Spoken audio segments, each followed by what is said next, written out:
Assalamualaikum warahmatullahi wabarakatuh. Perkenalkan nama saya Nopal Adil Asrof. Pada kesempatan kali ini, saya akan mempresentasikan hasil materi yang sudah saya rangkum yang berjudul Penerapan Hukum Islam di India. Langsung saja kepada inti pembahasan. Sebelumnya, kenapa saya memilih hukum Islam di India ataupun negara India? Karena menurut saya eh, India merupakan negara yang menarik untuk dibahas.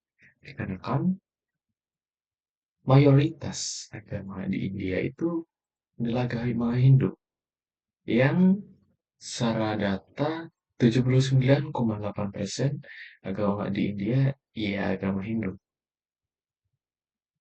Karena Islam pun merupakan agama minoritas di sana. Jadi saya akan menerangkan lebih jelas tentang penerapan hukum Islam di India. Langsung saja.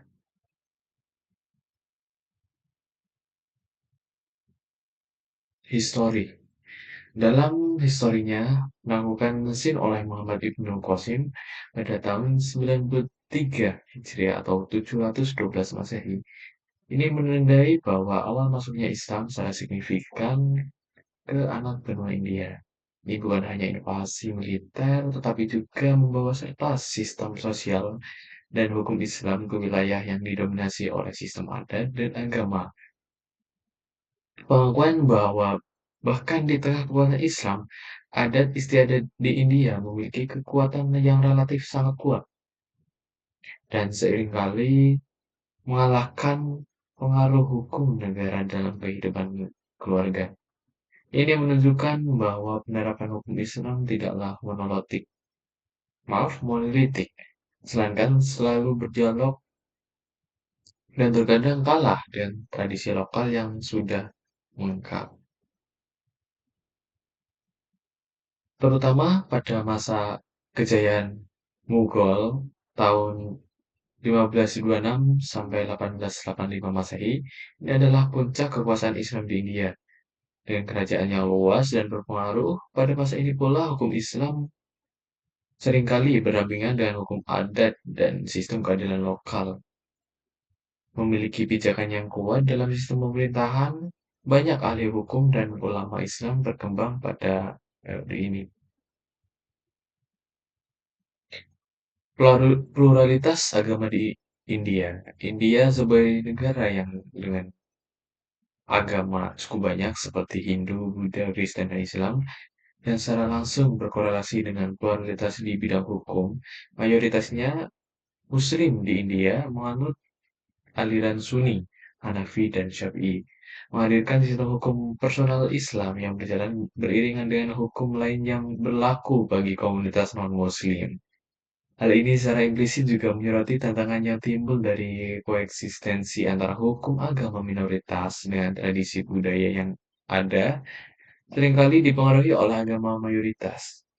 Dengan demikian, pluralitas agama di India tidak hanya menjadi fakta demografis, tetapi juga faktor kausal yang membentuk bagaimana hukum Islam diterapkan, beradaptasi, dan terkadang berkonflik dalam konteks masyarakat India yang majemuk.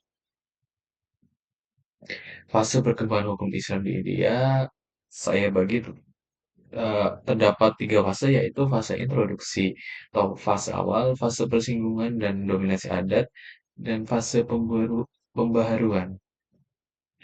Fase introduksi, hukum Islam masuk ke India sering dengan ekspansi politik Islam yang diawali oleh penolakan Sin oleh Muhammad Ibnu Qasim pada abad ke-8 Masehi seperti yang sudah tadi awal saya sampaikan. Penyebaran semakin luas melalui invasi Ghaznawi dan kemudian mencapai puncaknya di bawah Kesultanan Delhi dan Kerajaan Mughal. Pada masa ini, hukum Islam khususnya mazhab Hanafi diduga kuat menjalani landasan bagi sistem peradilan dan pemerintahan di wilayah kekal Islam. Dan ini menunjukkan bahwa hukum Islam tidak hanya menjadi pedoman pribadi, tetapi juga berfungsi sebagai hukum negara atau hukum publik dalam batas-batas tertentu. Fase persinggungan dan dominasi adat. Fenomena yang paling mencolok adalah bahwa banyak hal yang bertentangan dengan ajaran Islam yang diabsahkan ulama dipraktekkan masyarakat Muslim India. Ini menunjukkan adanya fleksibilitas atau akomodasi dari sebagian ulama terhadap praktik adat yang memungkinkan praktik non-syariat, tetapi tetap berlangsung dalam masyarakat Muslim. Dan kata lain, perkembangan hukum Islam di lapangan tidak selalu sejalan dengan teks fikih klasik, melainkan sangat dipengaruhi oleh konteks sosiokultural, fase pembahasan, dan harmonisasi.